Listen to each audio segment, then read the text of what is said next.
The views expressed on Skeptically Speaking are not necessarily the views of this station, its affiliates, sponsors, or advertisers. Bring it on, the skeptics await your letter. Your call, tweet, homing, pigeon, whatever. Desiree Shell, gonna raise a little hell, metaphorically that is. Cause we're skeptically speaking. Hello and welcome to Skeptically Speaking. I'm your host, Rochelle Saunders, guest hosting today for Desiree Shell. This week we're talking about birds, how they think, how their brains work, and what they look like under all those feathers. Later on, we'll be talking with artist Katrina van Grouw about her book, The Unfeathered Bird, where she puts bird anatomy front and center in over 300 stunning drawings. But first, I'm joined by Dr. John Marzluff, professor of wildlife science at the University of Washington. In addition to having authored over 120 scientific papers on various aspects of bird behavior and wildlife management, John is currently the leader of the U.S. Fish and Wildlife Service recovery team for the endangered Mariana crow and a fellow of the American Ornithologists Union. Today, we're talking about his recent book, Gifts of the Crow: How Perception, Emotion, and Thought Allow Smart Birds to Behave Like Humans, which uses a neurobiological perspective to try and understand the amazing feats of crows, ravens, and other corvids. Hello, John, and welcome to the show. Hello, and thanks very much. So what about crows interested you so much that you decided to write a book about them? I guess the thing that interests me the most, really, about these birds is their variable behavior and their strong connection to people. I mean, it seems like whenever I go out and watch them, they do something different and interesting and engaging to me. You know, that's kind of expected for a biologist. But when I talk to people about crows, they always bring up amazing things that they've either heard or seen or experienced in their association with these birds. So that kind of adds an extra dimension to it. So you actually partnered with an illustrator, Tony Angel? I would say more than an illustrator. Tony's a fantastic artist. He's a sculptor as well as an artist with the pen and ink.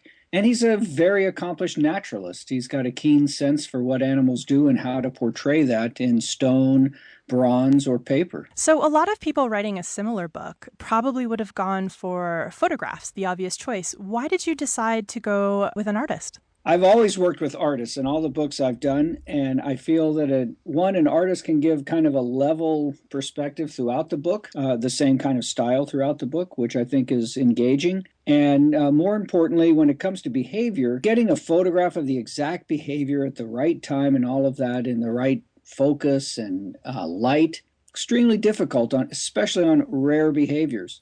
So with the skeptical audience out there, I thought it's just better to have these things drawn by an artist reading a description that somebody would have of it rather than trying to get a photograph. Although several of the drawings Tony did were straight fun photographs as well. What's also really interesting about your book, and unfortunately, being the radio, I can't show anyone them, but at the back of the book, there's a whole section that actually has, I guess, illustrations of bird brains and neural pathways, which is really fascinating. I'm glad you mentioned that. To me, that was a critical part. I'm really not a neuroscientist. I've been studying this and doing some research in it in the last several years, but my training is on the whole bird, not the brain of the bird. But to understand the whole bird, you need to understand the brain. And working with Tony to get those illustrations that, to the best of our ability, represented, the state of the science was, to me, extremely helpful. And I hope to the reader as well. They can read about what we've said and what the birds have done. And then you can look at an image to suggest how that might be working in the brain as well. So you use a mix, or I guess work with a mix of researcher anecdotes, civilian anecdotes, and also experimental stories of experiments that people have done throughout the book. Why did you feel it was important to include as much anecdotal material as you did? It's a way to go about science, in my mind, is anecdotes are the raw observations that a scientist uses to generate hypotheses and questions and further inquiry about. Without those observations and the attempt to validate them and corroborate them, which we've tried to do, you really are left with a pretty small amount of information. To be able to look at the possibility, all the potential behaviors that these animals do really requires this kind of army of citizens out there making observations and reporting them in a way that is not challenged immediately, but instead considered and brought into a larger frame of information to really determine is this valid? Is this something that's worth us considering and probing more deeply? It was really interesting in the book as well, because in a couple of places with a civilian anecdote, you actually bring in your thought process insofar as actually analyzing, did this actually happen? How seriously can I take this anecdote? And you sort of brought us through that process, which was really cool. The thing that was most striking to me was when I first got this email from a guy who actually lives only maybe 5 or 10 miles from my house. He's crazy about crows. He feeds crows every day, puts out chickens and pizza and everything else he can get, puts it out for these birds. And he told me that one day he went out and he said to the birds, I give you food every day and you never give me anything. Why don't you give me something? And that afternoon on his feeding tray where he puts the food was this candy conversation heart with the word love on it, a Valentine heart. And, that's the kind of thing that a scientist gets and is skeptical about, to say the least. And actually, you hope the guy who sent you that email never figures out where you lived and never gets in touch with you again. But I stuck with it on this case, and Gary invited me over. I went and saw the material that he had gotten from his feeding tray. It included the heart and a little butterfly, a metal butterfly, and sticks and cones and rocks and all kinds of weird things. And I thought, maybe there's something to that. So we posed hypotheses, again, trying to use that initial observation as a generator of ideas that we would then confront with other data. And we did. We started confronting it with other things people had told us, and they got similar sorts of gifts, pieces of glass or plastic Captain Crunch figurine and all sorts of things. So while none of those people spoke to the crows and none of the crows responded in writing as they did to Gary, they did give gifts. And it was pretty compelling evidence that those gifts were left there by birds that had visited a feeder or had somehow come back to a person who had done them right. What seemed initially implausible all of a sudden was possible and likely from the standpoint of gifting a person in return for some behavior like providing food or shelter or rescuing an individual bird. And so I thought, well, that's cool. We're kind of left with two hypotheses. Either the birds purposefully made this association, we're trying to reinforce the feeding, or they were just carrying around these weird things like keys and figurines and rockets and beads and left them by chance when they found something better like food to eat. And so I was kind of left with those two ideas, and I was pretty much sold on it's probably just kind of a mistake. They have these things for whatever reason. But then a nice new experimental study was just published in PLOS One, one of the top journals in our field. And it came out about a month ago from colleagues in Austria. And what they had done is they trained ravens and crows to exchange items for food. So the experimenter holds the two hands out to the cage where the bird is, and the bird has to reach out, grab a rock, bring it back into the cage, and then deliver the rock back to the person. And when he does that exchange of the rock, he gets a piece of food, either a grape or a piece of cheese. And the birds, they did that right away. They learned that exchange of an action for food with the human right away, just like we had hypothesized perhaps Gary's birds had learned to exchange with him. What's more interesting is how sensitive they are to what they're doing and what they're exchanging. And in the case of this controlled experiment, what the researchers found was that the ravens and crows would work very hard, exchange very accurately and persistently if they got cheese relative to grapes. And cheese, crows and ravens, they like cheese. They'll work for cheese. The better the gift, the better the food, I guess. Exactly. They were willing to provide a gift for good food, kind of like Gary was getting for the ultimate food. Right. And then what was really cool is they set it up so that there were two birds actually working with the person, two different people. And if the bird that was the focal study animal was working and looked over and saw the bird next to them getting rewarded with cheese, let's say, for doing the same thing that he was getting rewarded for with grapes, he quit working. And likewise, maybe a female in this case looks over and sees that the bird next to her is not having to work at all for its cheese or grapes, just gets free rewards. That bird also would quit working, quit exchanging the rock for whatever food it had.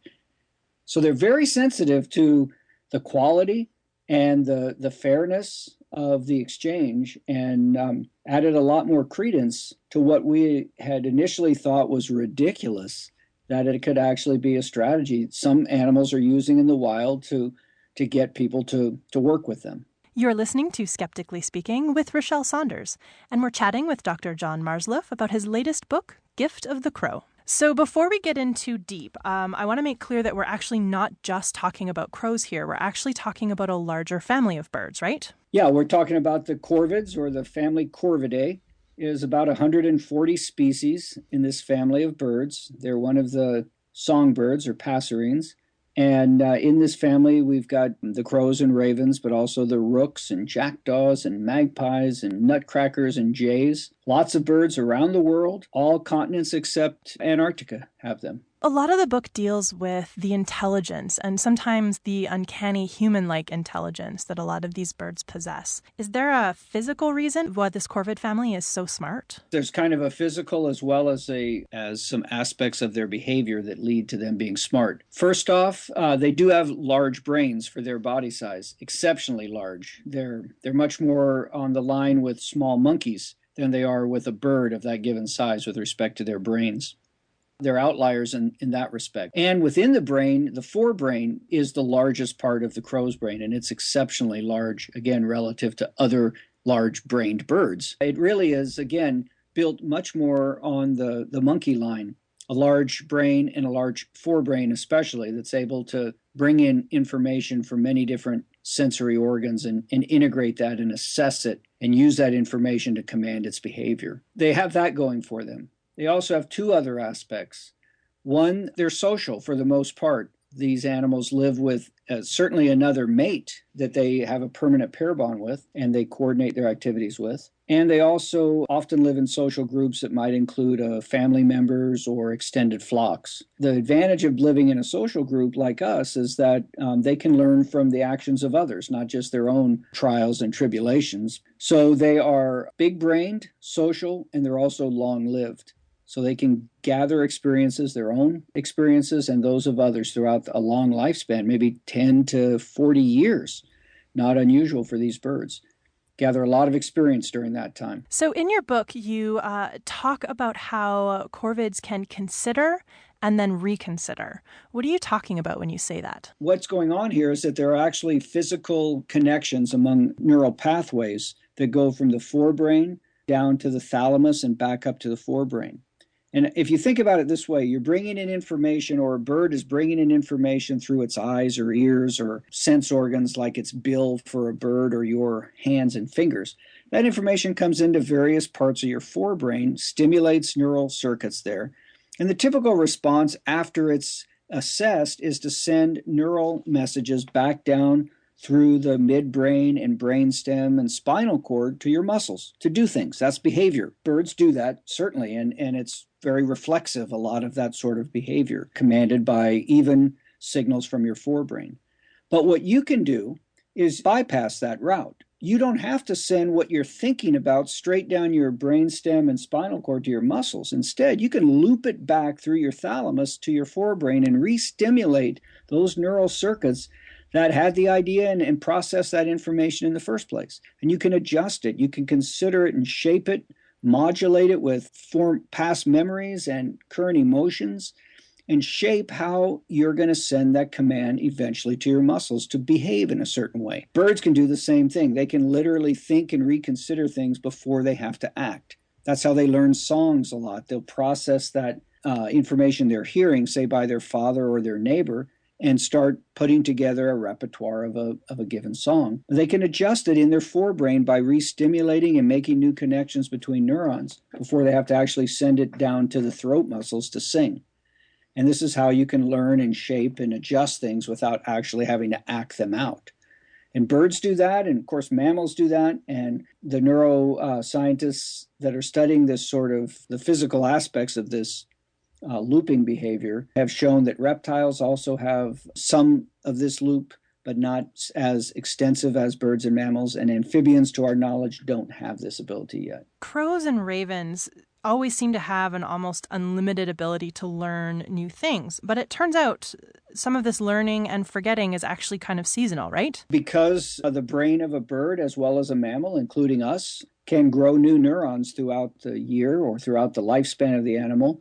they can change the connections that occur, and these connections can ebb and flow with time. So with birds and corvids, you see this especially with the nutcrackers and some of the other jays that are very specialized on harvesting seasonally abundant foods, like pine seeds that mast all in the fall. And the birds go into the pine forest where the seeds are, the same seeds that you put in your pesto, for example. And they harvest these pine seeds and they store them throughout the fall. Tens of thousands of seeds throughout the fall. And as they're doing that, they also have an enlarged hippocampus, which is the spatial memory center of the brain.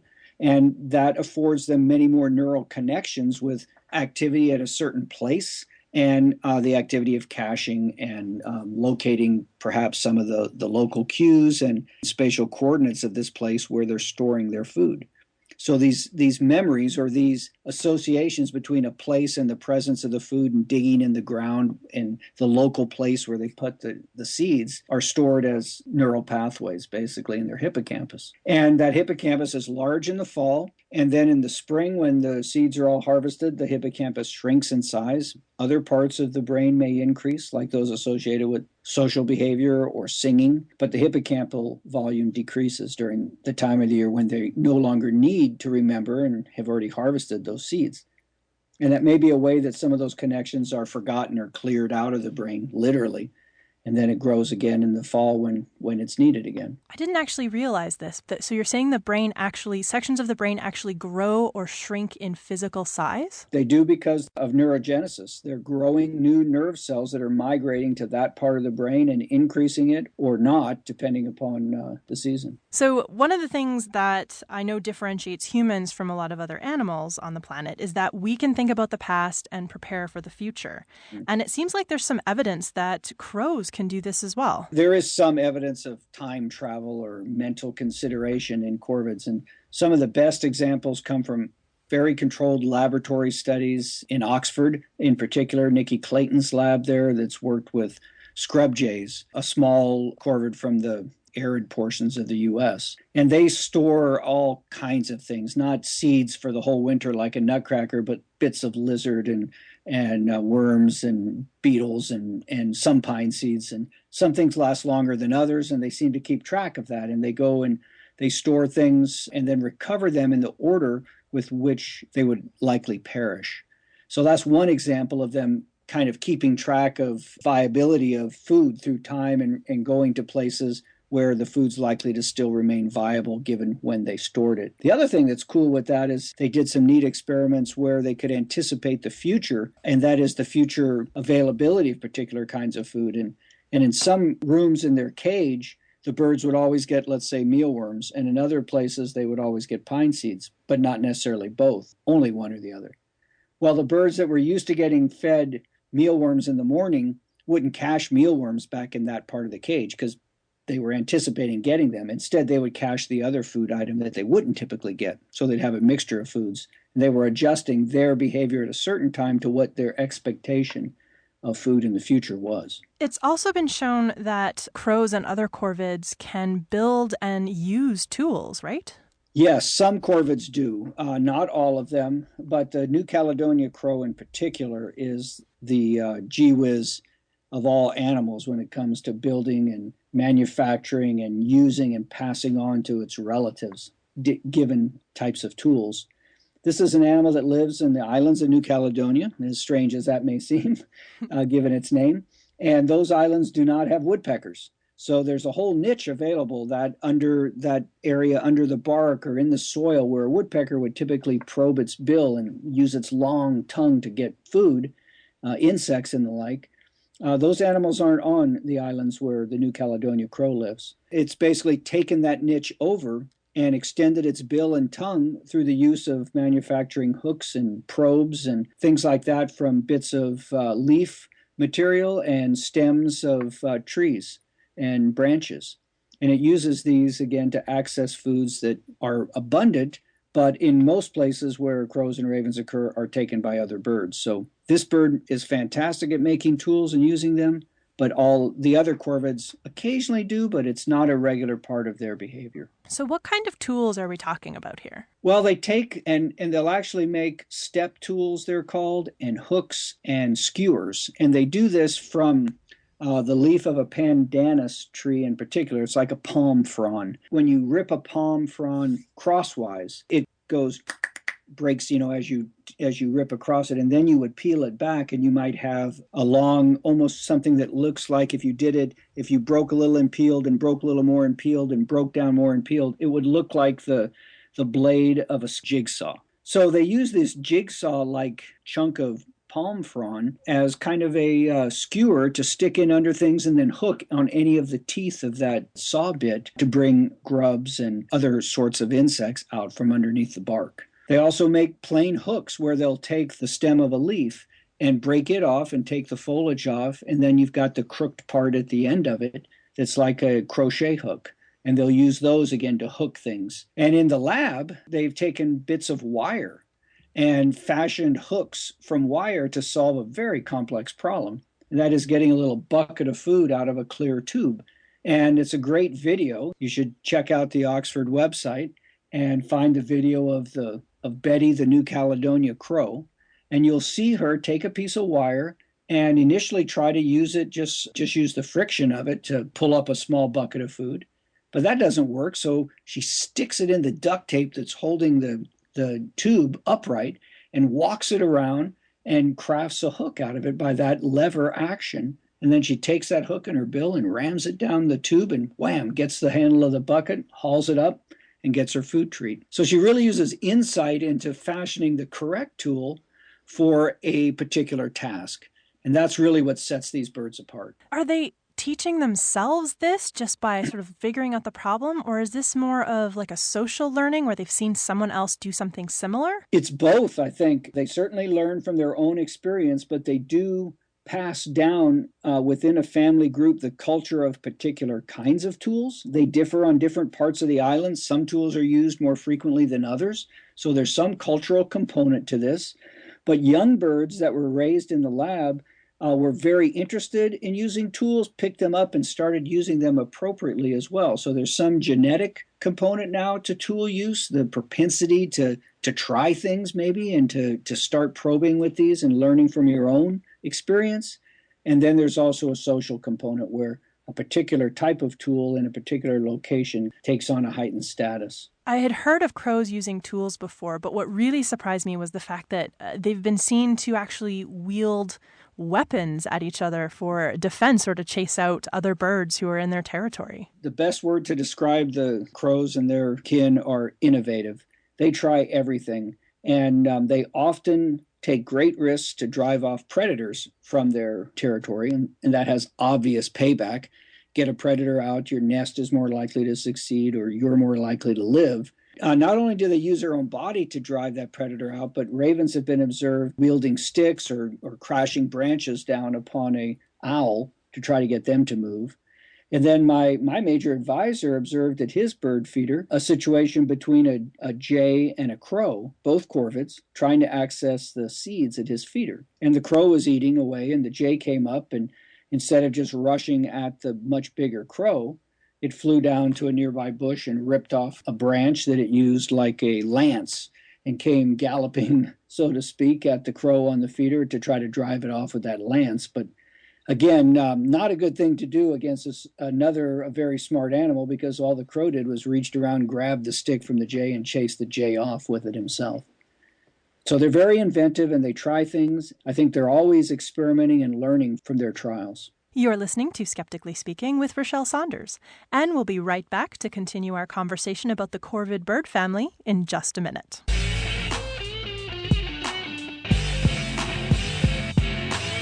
Skeptically Speaking is rebroadcast on a number of fine radio stations.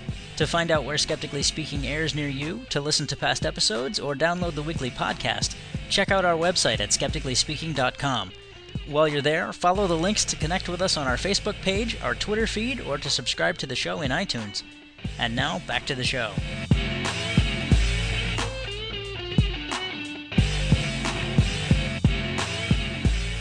Welcome back to Skeptically Speaking. I'm Rochelle Saunders, guest hosting today for Desiree Schell. We're here with Dr. John Marzluff, professor of wildlife science at the University of Washington, talking about his latest book, Gift of the Crow: How Perception, Emotion, and Thought Allow Smart Birds to Behave Like Humans. Okay, so aside from making tools of their own, crows and ravens also seem to have the ability to learn really complex activities. For example, you spoke about how they learned very quickly to pull at meat tied to pieces of dangling string.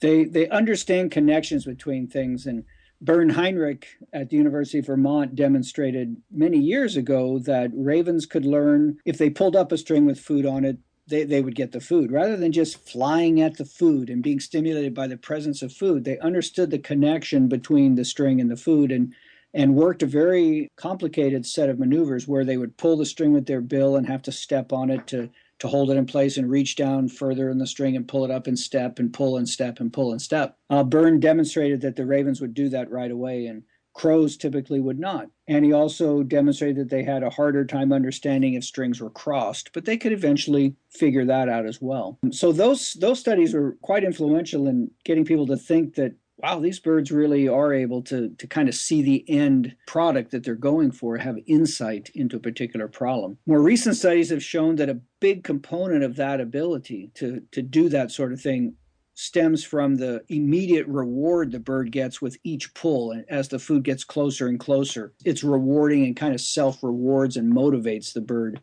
to do that. There are probably signals in the brain and dopamine and endorphin releases in the brain that are motivating and rewarding them for each of those steps. And that could keep them going. So they might not have to really understand everything up front. They can just understand, I'm getting better, it's getting closer, it's coming along, I'm getting there, and they stick with it and get the reward eventually. And there have been even more complex problems presented to these birds, including a 3-step task that they had to achieve in order to get the food, where they couldn't necessarily sort of see a string going up or something like that. There are 2 different experiments. It'll take a little bit to explain them. So the first one kind of shows the importance of seeing the food coming to you. And what you can imagine here is looking through a small hole, is you can barely see the food and the string, and as you're pulling it up, you really don't see the reinforcement of that food getting there. And the birds wouldn't do that. This was with New Caledonia crows again. They wouldn't stick with that task, suggesting that immediate reward was important. They gave them a mirror. By looking in the mirror, they could see the food. They stuck with it. They did the task. They don't necessarily understand every step along the way, but if they're getting feedback along the way, they stay with it and do well. But in another task, the 3-tool task that they did with New Caledonia crows, it really suggests, again, insight here. And this was a pretty amazing experiment, I think, just in the ingenuity of the researchers from New Zealand setting it up and the birds accomplishing it. And what you have here, imagine 3 pieces to an experimental apparatus. One is a small stick hanging on a string, kind of like the meat or cheese on a string. And the bird has to pull that string up to get the small stick, and then use that small stick as a tool to go over to another cage which has a gridded front that they can use the small stick to reach in and access a longer stick. Then they have to take the longer stick out of that puzzle box and fly over to a tube and use the long stick to sweep out a piece of meat from there. Getting the small stick by itself gives you nothing. I mean, there's no food on the end of the string. It's a stick. And having the small stick doesn't get you the food because you have to use it to get the big stick to get the food. Well, the birds had been exposed to different pieces of this, but never the whole series of all 3 things in one room. So birds had goofed around with trying to use a big stick to get the food or trying to access a stick out of a gridded cage. They had also fooled around with pulling up the string for the small stick, but it never did them any good. So they never got any reward for getting a hold of that small stick. And then after that bit of experience, they were put into a situation where they saw in one part of the cage a small stick hanging, in another part a cage with a big stick behind bars that couldn't be accessed directly, and in yet another part a food that was out of reach in a tube. And the average time to solve this problem is 6 or 7 seconds. And what the birds do is they fly immediately to the string and pull it up and grab the small stick and use that to fly over and get the big stick out of the jail-like cage, and then use that big stick to get the food. I mean, they're not sitting there trying to do anything out of order. They've clearly looked at the situation, assessed it, and made the decision that to solve this problem, I need to get the big stick. To get the big stick, I need the small stick, and they go right to it and just hammer it out. That is pretty cool. I think there's probably some humans that might not be able to wrap their head around that task. One of the topics you cover quite a bit in your book is the sort of entanglement between humans and crows and other corvids. And in some cases, how we may have even co-evolved or how they're potentially manipulating us to get the things that they want. I see this as two social organisms that are interacting. And social organisms can evolve through their genetic composition as well as their cultural traits. And our culture and the evolution of our culture has influenced these crows and ravens for millennia, millions of years. And their culture and social behaviors have influenced ours as well. So some examples, to me, kind of the best example of this back and forth coevolution is with some of the jungle crows in Japan. And we'll start off first with the human culture. And the humans have brought in trees, which they found pleasing. These, in this case, were English walnuts, not native to the area. They planted them, they grew, and nuts developed. So the culture of us wanting to bring things in from other places and modify our environment led to this new food resource for the crows. And they started to utilize these nuts, but they couldn't crack them with their bill. So they innovated, and some animals started placing the nuts on the road or dropping them, and eventually cars running over them, and eventually to the point where they would actually use crosswalks and traffic signals to wait for stopped cars in appropriate places, where they would then fly down with a nut, place it in front of the car, get out of the way, and when the car traffic resumed and the car ran over the nut and cracked it and then stopped again, the bird would go back down and get the cracked nut. So they started using our driving culture to secure a new food source that we had brought in. This went through several steps, presumably. We see this same kind of behavior in other parts of the world, but not to the extent that the Japanese crows do. It's more dropping or just opportunistically feeding on nuts that have been run over. Here, it's very purposeful. And that behavior spread through what looked to be social learning, because it kind of gradually spread from a center of innovation. So the social behavior or culture or tradition of the crow was influenced by our culture of driving and planting new things.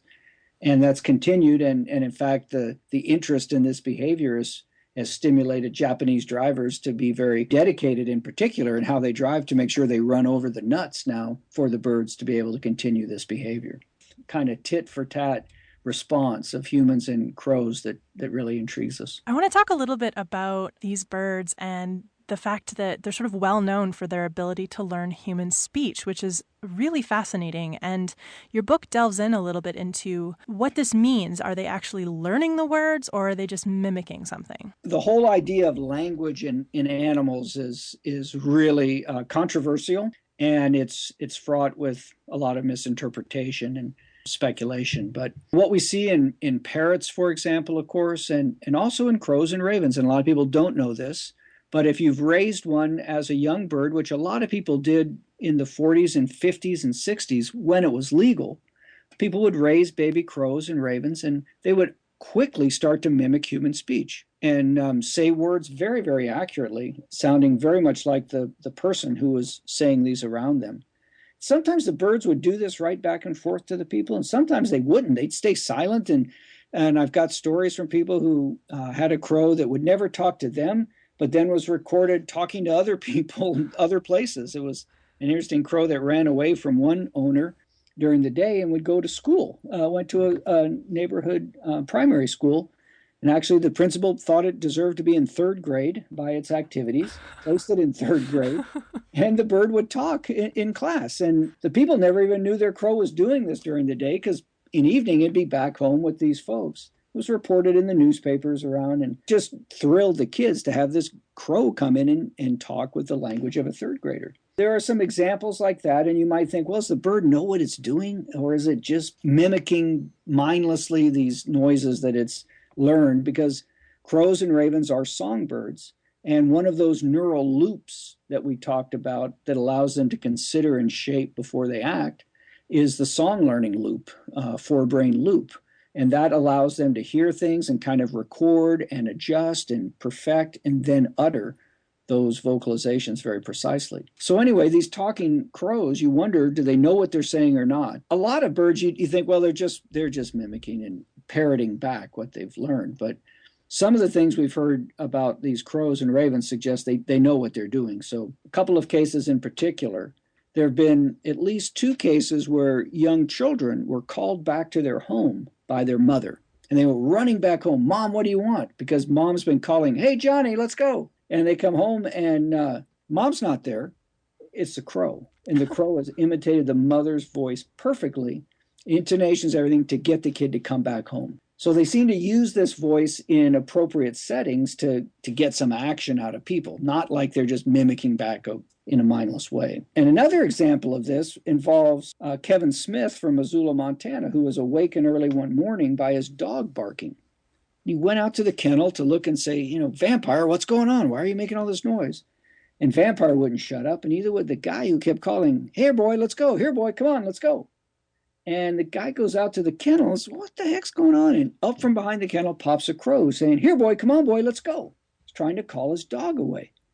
And Kevin was astounded that this bird, one, would even do this and could do it for that matter. And as it turns out, this bird evidently flew around Missoula for the next couple of weeks, where the university is, and rounded up dogs, calling them and bringing them from their yards onto the university campus, where he'd hold them at bay under a tree, yelling at them, here, boy, come on, let's go, let's go. And the dogs, of course, very obedient. Yeah, where do we go?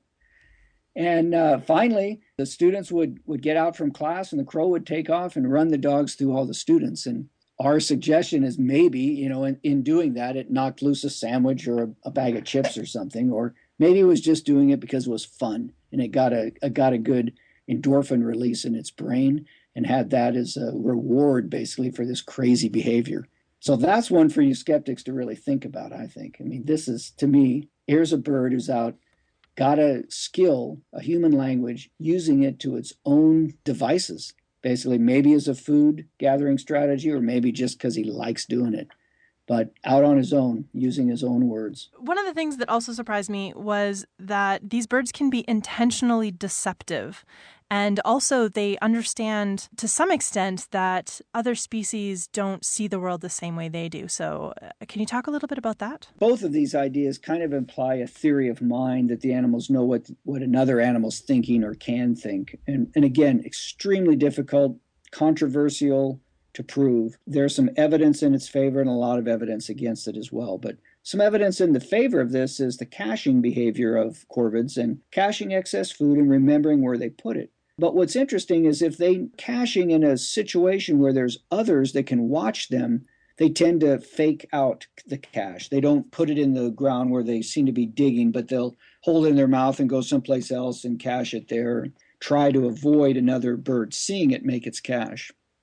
And what's also interesting is that in an experiment, if they're allowed to cache in the presence of another bird, and then they are allowed to recover at a later time, when that bird is present, they'll go right to the cache and get it, because presumably they know that that bird knows the food's there. But if they're in a cage where they previously cached and there's another bird there that didn't see them cache, wasn't there at that time, they won't go get the food. They know that bird doesn't know that the food's there, and so they'll just keep it a secret. So that kind of deception with food storage has been shown in a variety of corvids now. And it's pretty convincing that indeed they're sensitive to the knowledge that others have of where their food is. Alternate to the case of deception, they can also cooperate and strategize together for mutual gain. One of the key aspects of these birds is the long-term pair bond. It's a monogamous, permanent pair bond, lasts for life. That pair of individuals comes to be very coordinated in their activities. They really know and read off of one another very well and act as a coordinated unit rather than two individuals. They'll team up to steal food from wolves and from dogs. They'll distract a dog or an eagle in the front while the partner goes around the back and grabs the food as the dog or eagle's lunging at the other bird. They will team up, like we talked about, to scare an owl out of their territory or to defend their space against other conspecifics. They're very attuned to the actions of their social partners and use that to their advantage. John, as much as I would like to continue, we are all out of time. Thank you for being here. My pleasure. Thank you very much. If you want to learn more about John Marzluff, his book, Gifts of the Crow, How Perception, Emotion, and Thought Allow Smart Birds to Behave Like Humans, or his research, you can visit skepticallyspeaking.com, where a link to his website will be available in the show notes.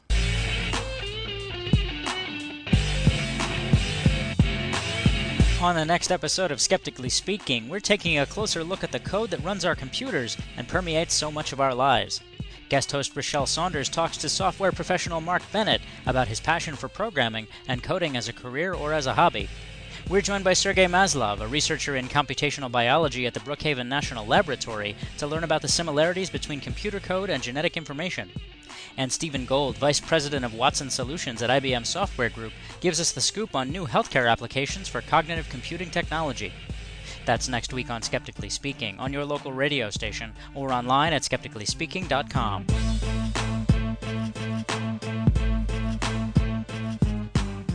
This is Skeptically Speaking, and I'm Desiree Schell. I'm talking to Katrina van Grouw, a former curator of the ornithological collections at London's Natural History Museum, who is also a taxidermist, experienced bird bander, successful fine artist, and a graduate of the Royal College of Art. She's the author of Birds, a historical retrospective of bird art, published under her maiden name, Katrina Cook. She's here today to talk about her new book, The Unfeathered Bird.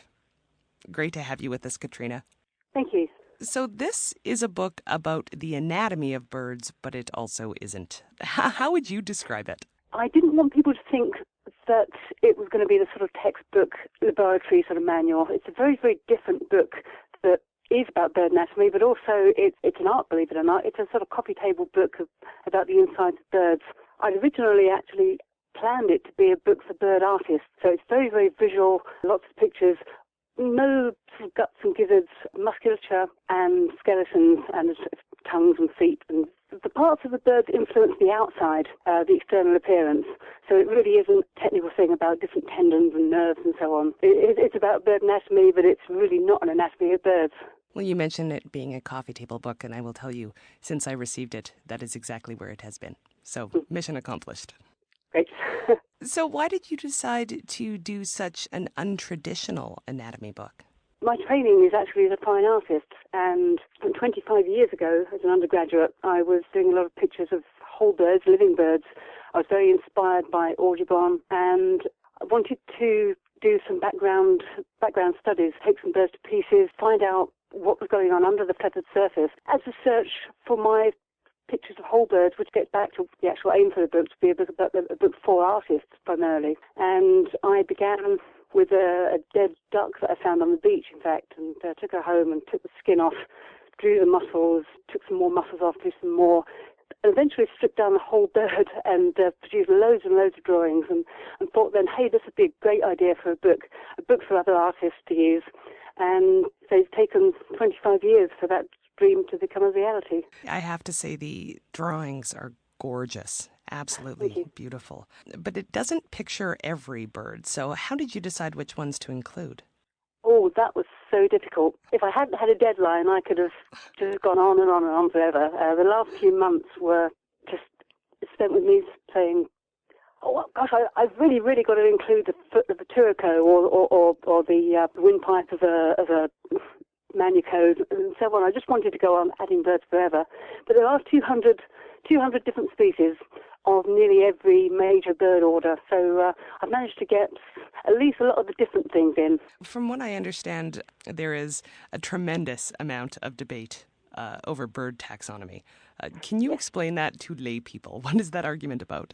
Taxonomists are always striving to arrange animals in the order in which they evolved originally, but for birds is actually very, very difficult. And just when we thought we were beginning to get somewhere, then the molecular studies, DNA studies came in, and it was like throwing the cards up in the air, and everything sort of fell in a different place. Threw up some very unexpected relationships, and we're still not sure how closely certain things are related, and there are some very surprising sort of ideas out there. And different taxonomists have their own interpretation.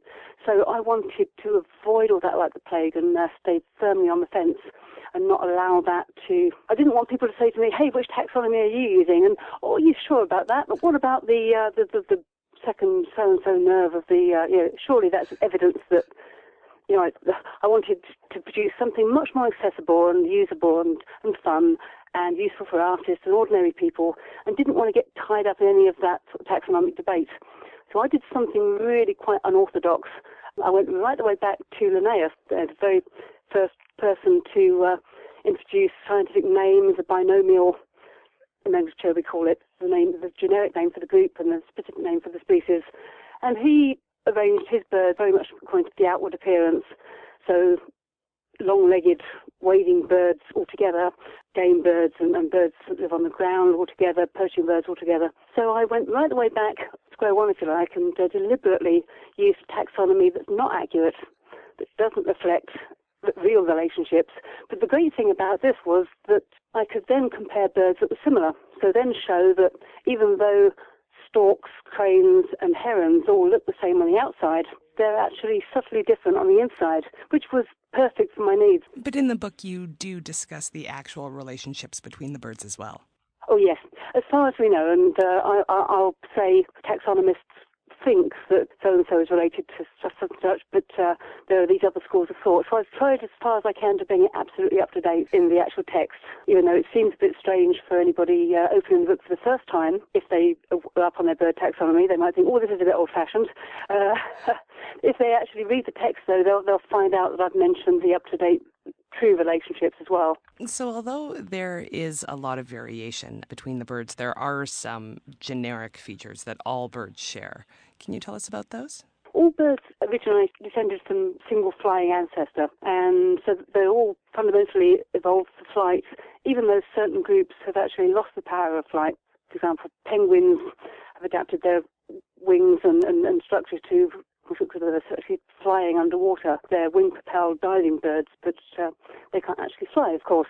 And ratites as well, the ostriches, emus, cassowaries, their ancestor could fly, but they've now lost that and put all their structural energy into walking on the ground and attaining very large size.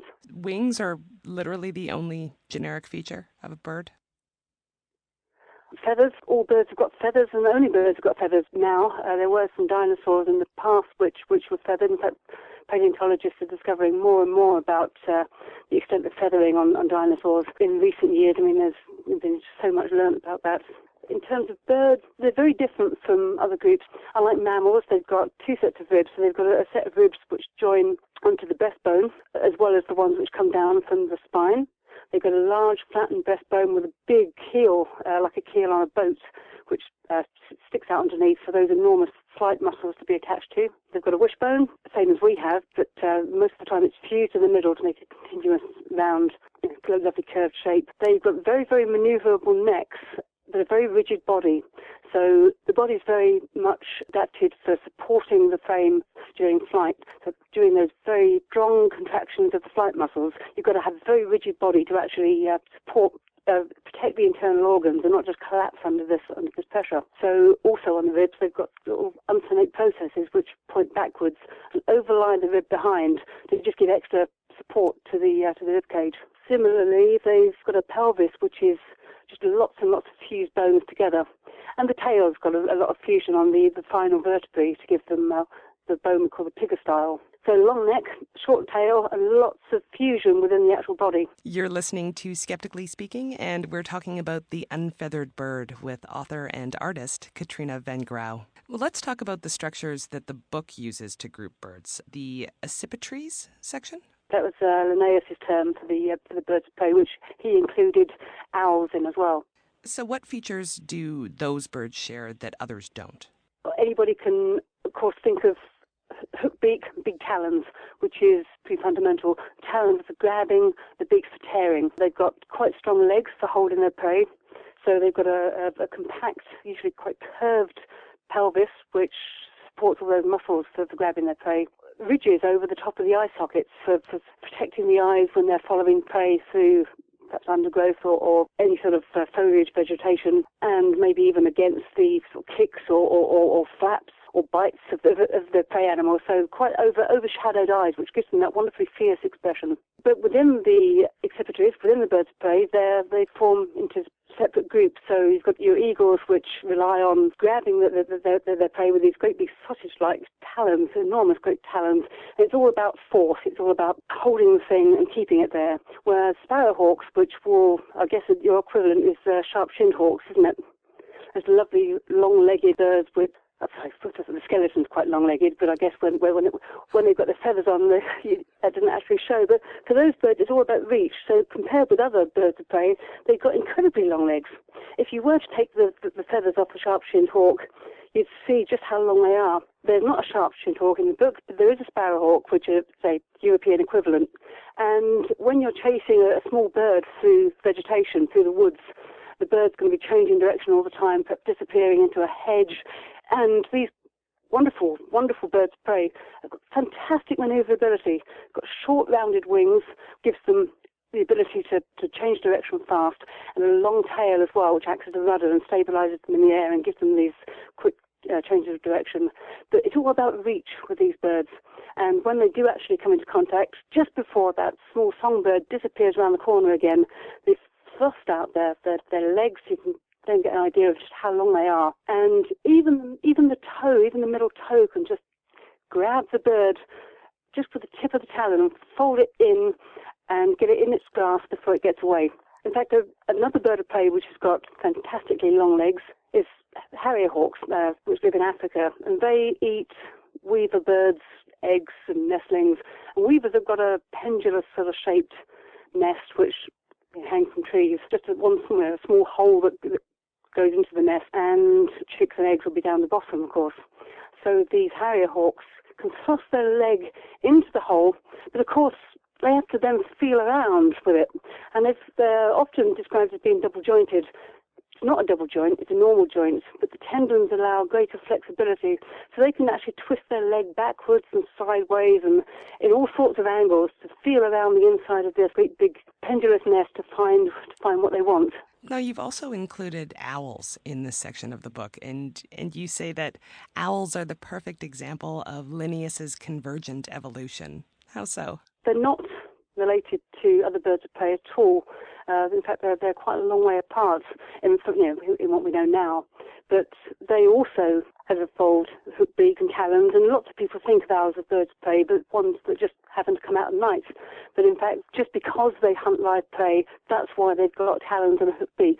It's not because they're related to birds of prey, and that's the reason. So these are birds which are actually probably more closely related to nightjars. They were almost certainly nocturnal first and became birds of prey afterwards. Now, how about gallinae? Tell us about the birds in that section, because I find those fascinating. All the walking birds and wading birds, yeah. In fact, what we would now include as galliforms, we would now think of chicken-like birds, pheasants, all sorts of game birds. But Linnaeus also included any walking birds, so he included bustards, ostriches, and other ratites.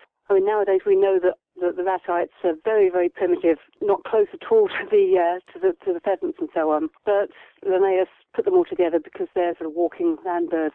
Now, are all the ratites flightless? The word ratite means raft-like, and that actually refers to the shape of the breastbone. If you imagine the keel, as I said, to be a keel on a boat, and if you imagine a raft, it's got no keel. So that's where the word ratite came from, is raft-like. And of course, without a keel, you can really not have any flight muscles. So as the name sort of implies, when you know the origin of it, there are no muscles there to actually support flight on a true ratite, which is why they are actually flightless. But the story gets much more interesting when you consider the other really ancient birds which came before the ratites, the tinamous. Now, tinamous just look like partridges or grouse. They're very dull looking. They're small, inconspicuous, brown, unassuming, walk around on the ground a lot, and they're actually very, very hard to spot. Anybody would normally think they were just game birds, but they've got this dark secret. They're old. They're very, very old. They're older than the flightless ratites. Tinamous are probably closest to the first birds as we know them, certainly the oldest birds alive today. They've got certain anatomical features that connects them with the ratites.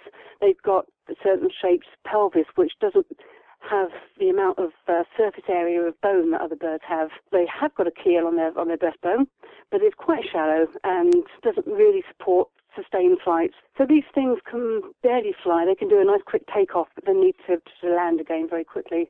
They have not got terribly strong legs because of this primitive shaped pelvis, but they're absolute masters of camouflage. They can just hide, and they'll use the actual forms of the terrain, the rocks and stones and boulders and shadows. They actually use the shadows to hide behind, and they're terrifically good at this. And when you consider that they're not great flyers, not great walkers, and pretty tasty, and then consider that they live on continental South America with all the predators there, and there hasn't been a Tinamou extinction in historic times, and there are lots and lots of species. They're terrifically successful birds, and yet they owe all of that, despite their underprivileged background, they owe all of that just to stealth tactics. Now, many of the birds that you've drawn in your book, you actually had to get your hands on the skeletons, correct? That's right, yeah. And I just want to be clear as to what that means, and you referred to it earlier, but that means putting them boiling on your stove, correct? Yes, it does. Well, I mean, there are different ways of doing it, but that's the way we did it. Okay, now my question is, now, according to your website, you are writing another book, this time on animals. So what do you plan to have boiling on your stove now? Yes, this one's about domesticated animals. We included some domestic birds in the Unfeathered Bird, and most ornithologists do rather look down their nose on domesticated animals and think, oh, just a pigeon, just a chicken. But in fact, if it hadn't been for domesticated animals, Darwin would never have come upon the theory of natural selection. And they're actually fantastically interesting things to study evolution in miniature. Man making all these selective decisions, selecting for usefulness, meat, wool, aesthetics. It's actually a highly interesting subject. So, to get back to your original question, yes, I am now producing pictures of dogs, cats, pigeons, chickens, even horses and cattle. And of course, we can't prepare horses and cattle at home. But last week we did have a greyhound that we were skinning in the back garden. You have an interesting household. Absolutely. It was funny, a neighbour came out and sat on his wall outside, and he was just a couple of feet from where we were skinning this dog. And I was thinking, don't look round. Katrina, the wonderful. greyhound, by the way, was given to us by the Royal Veterinary College. It was an ex-racing greyhound, and it was there for dissection by the students. And they've actually lent it to us to prepare for their museum. Katrina, wonderful to have you here, and I very much look forward to your next book. Thank you so much. Thank you. You can find Katrina van Grouw and her new book, The Unfeathered Bird, at the link on our website at skepticallyspeaking.com. And one more thing before we leave you.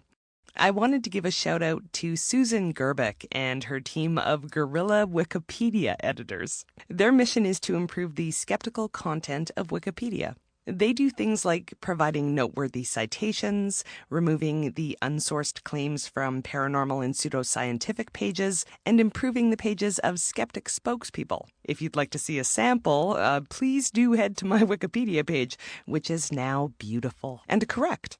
And they do all of this because evidence is cool, and the people of the internet deserve it. You can check them out at Guerrilla Skepticism on wikipedia.blogspot.ca.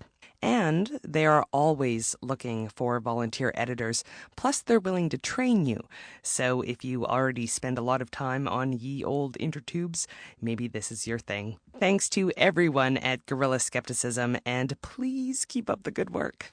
We've included their link on our website at skepticallyspeaking.com. And while you're there, click the links to Facebook, Twitter, and Google+, so that you can get all the show news and chat with members of the Skeptically Speaking team. And of course, you could also keep clicking to iTunes, where you can download past episodes, subscribe to the program, or leave a review.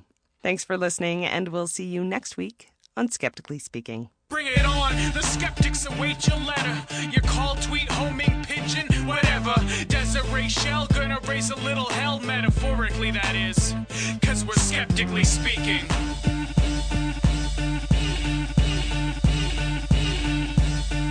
Skeptically Speaking is produced and distributed by Suburban Panic Media. Our guest coordinators are Rochelle Saunders and Ed Haynes. Our social media manager is Chelsea Butler. Helen Quivalon is our publications coordinator. Ryan Bromsgrove is our production manager and assistant editor. Josh Witten is our researcher. The show is edited by K.O. Myers. Our theme song was written and recorded by AOK. And I'm your host, Desiree Schell.